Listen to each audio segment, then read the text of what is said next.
Et nous allons dès aujourd'hui envoyer un courrier aux 3 chaînes qui organisent ces 3 débats pour leur demander officiellement de mettre en place un dispositif anti-mensonge, un dispositif anti-fake news, en direct. Nous suggérons un bandeau en direct pendant l'émission en disant voilà, ce que vient de dire X est faux, la preuve, toc toc, avec la source. Un dispositif anti-mensonge, un dispositif anti-fake news. Le chlordécone, c'est ce pesticide ultra toxique qui a été utilisé dans les bananeraies en Guadeloupe et en Martinique jusqu'en 1993. La chlordécone, faut pas dire que c'est cancérigène. Il est établi que ce produit n'est pas bon.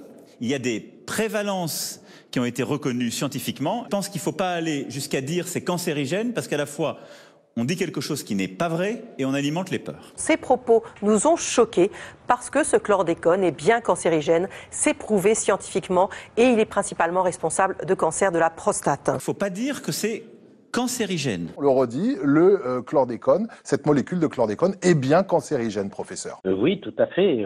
D'ailleurs, on peut le dire de façon très officielle. En 1981, le département de la santé et des services sociaux des États-Unis a estimé que le chlordécone pouvait être raisonnablement considéré comme cancérogène pour l'homme. Il ne faut pas dire que c'est cancérigène. Nous suggérons un bandeau, ce que vient de dire X est faux, la preuve, toc toc, avec la source. Geneviève Leguet, une militante de 73 ans, a été blessée samedi dernier, jour de manifestation des Gilets jaunes. Le président Macron dit que cette dame n'a pas été en contact avec les forces de l'ordre. Cette dame n'a pas été en contact avec les forces de l'ordre. Il y a eu un contact direct entre un membre des forces de l'ordre et Madame Leguet. Cette dame n'a pas été en contact avec les forces de l'ordre. Les forces de police sont impliquées directement dans l'action qui a provoqué la chute et donc les blessures de Madame Leguet. À propos de l'Arabie Saoudite, parce que c'est vrai que c'est un gros client, notamment en ce qui concerne les armements. Je vous arrête sur ce sujet. Il est faux de dire que l'Arabie Saoudite